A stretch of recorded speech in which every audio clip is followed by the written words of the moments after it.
ఇగో ఈ చెట్టు చూడండి, ఇది జీడి, నల్ల జీడి చెట్టు. ప్రతి ఆయుర్వేదంకి దేనికైనా సరే ఉపయోగిస్తారు. ఇగో ఈ విధంగా ఉంటాయి ఆకులు. ఆకులు ఇలా ఉంటాయి కానీ అర్థం కావు మీకు ఆకులు చూపించిన. ఇదిగో నల్ల జీడి మంచి చెట్టు, మనం మార్కెట్లో దొరికిద్ది. అది గట్టిగా ఉంటుంది, ఇది అలా ఉండదు. ఇది మెత్తగా ఉంటుంది. మనం ఇలా పొడవంగానే క్రీమీగా ఉంటుంది. ఇది క్రీమ్ లాగా వచ్చింది.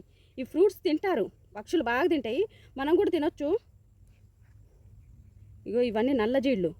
ఇంటికి జిస్టి కట్టుకుంటారు, కారు కడతారు కదా, ముళ్ళు గుచ్చుకున్నప్పుడు కూడా ఇది కడతారు. అంటే కొంతమందికి పడదు, ఉబ్బిపోతారు అంటారులే. కానీ జిస్టికిను కార్లకు కడతారు, ఏదైనా జిస్టి తీయడానికి పడేయడానికి కడతారు. ఆయుర్వేదంలో బెస్ట్ది. మా పొలంలో ఉంది, ఇది చెట్టు ఉంది మా పొలంలో. ఇగో ఇంత పెద్ద చెట్టు ఉంది ఇది. ఇగో కాయలు ఇప్పుడే వస్తున్నాయి, కాయలు కొన్ని పండిపోయినాయి. మొన్న నేను చూశాను, వీడియో తీద్దాం అనుకున్నా. ఆ రోజేమో ఇగో ఇప్పుడే మగ్గుతున్నాయి, కలర్ చేంజ్ అవుతున్నాయి. ఇంకా పూర్తిగా బ్లాక్ అవ్వలేదు ఇది. ఇగో కలర్ ఇప్పుడే జస్ట్ చేంజ్ అవుతున్నాయి. ఇంకో పచ్చిది ఇది. మన జీడి మామిడికాయ ఎలా ఉంటుందో ఇది కూడా అంతే ఉంటుంది, సేమ్ డిటో. జీడి మామిడికాయ ఎలా ఉంటుందో ఇది కూడా, జీళ్ళు కూడా అంతే ఉంటాయి.